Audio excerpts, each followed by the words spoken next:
आजच्या एपिसोडमध्ये घेऊन आलोय काही खास खास तुमच्यासाठी।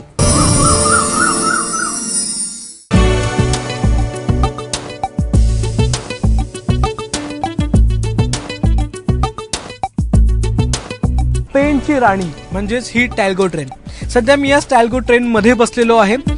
वेगळ्या प्रकारचं कम्फर्ट लेवल सध्या मी अनुभवतोय, कारण की आपण बघू शकतोय आजपर्यंत भारतामध्ये ज्या प्रीमियम क्लासच्या लोकल्स धावतात किंवा ज्या प्रीमियम क्लासच्या मेल एक्सप्रेस धावतात त्यांच्यापेक्षा अतिशय वेगळ्या प्रकारचं कम्फर्ट लेवल या खुर्च्यांमध्ये, या एकूणच इंटेरियरमध्ये आहे।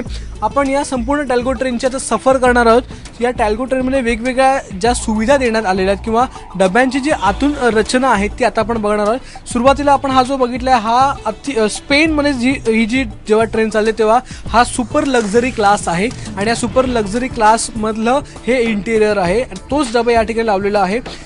अतिशय कम्फर्ट अशा या चेअर्स आहेत। त्याचबरोबर त्या चेअर्सला जोडलेल्या वेगवेगळी साधनसामग्री देखील या ठिकाणी आहे। सध्या या ठिकाणी आपण बघतोय ते म्हणजे या ठिकाणी प्लगइन्स दिलेले आहेत, जे प्लगमध्ये लावून आपण ज्या ठिकाणी आपण लावून FM ऐकू शकतो, म्युझिक ऐकू शकतो, अशा प्रकारचे प्लगइन्स आहेत। आपण जर पुढे गेलो तर या सुपर लक्झरी क्लास नंतर या दोन डब्यांना जोडणारा हा पॅसेज येतो आणि या दोन डब्यांना जोडणाऱ्या पॅसेजमधलं हे अंतर आपण बघतोय। आतापर्यंत ज्या नॉर्मल ट्रेन्स किंवा नॉर्मल ज्या एक्सप्रेस असतात त्याच्यामध्ये हा जो पोर्शन असतो तो अतिशय त्रासदायक असतो, पण या पोर्शनमध्ये म्हणजे या दोन डब्यांना जोडणारा जो पोर्शन आहे तोच या ठिकाणी अतिशय चांगल्या प्रकारे दिलेला आहे। पुढे जर आपण आलो तर या ठिकाणी पॅन्ट्री कार सुरू होते।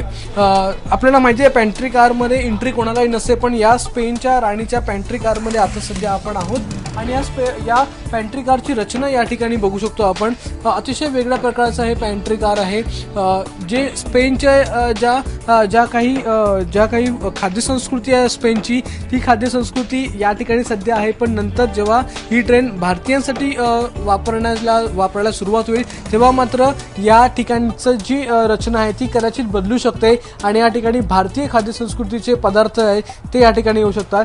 पण या पॅन्ट्री कारची जी रचना आहे किंवा या पॅन्ट्री कारमध्ये जे काही वातावरण आहे, ज्या काही सुविधा आहेत, ज्या प्रकारचे एकूणच या ठिकाणी जेवण बनवण्यासाठीचे जे काही साधनसामग्री आहे ती देखील अतिशय उच्च दर्जाची आहे। या पॅन्ट्री कारचं जे रचना आहे, जे इंटेरियर ते देखील अतिशय उच्च दर्जाचं आहे असं आपण म्हणू शकतो।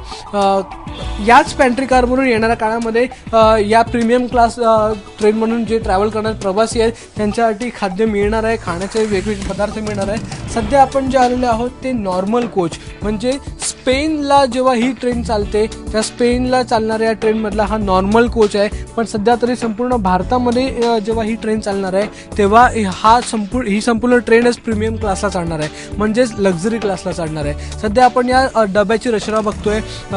2x2 अशा या सीट्स आहेत। त्याचबरोबर सीटला बसण्यासाठी उठण्यासाठी हँडल्स आहेत आणि त्याचबरोबर या सीटला म्हणजे सेमी स्लीपर अशा या सीट्स आहेत। त्याच्यामुळे झोपून जाण्यासाठी जरी व्यवस्था या ठिकाणी नसली तरी देखील आपल्या सीटवर बसून आपण आराम करू शकतो, झोपू शकतो, अशा प्रकारची व्यवस्था यामध्ये आहे। जर आपण वरती बघितलेलं, वरती स्क्रीन्स लावलेल्या आहेत। या ठिकाणी 2 स्क्रीन आहेत या ट्रेनमध्ये।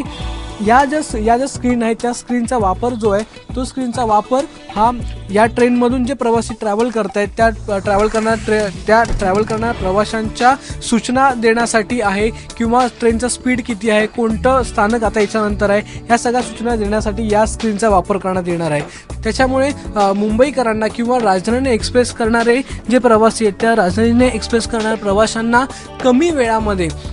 आणखीन कमी वेळामध्ये त्यांच्या ठिकाणावर पोहोचवण्यासाठी या ट्रेनचा वापर करण्यात येणार आहे।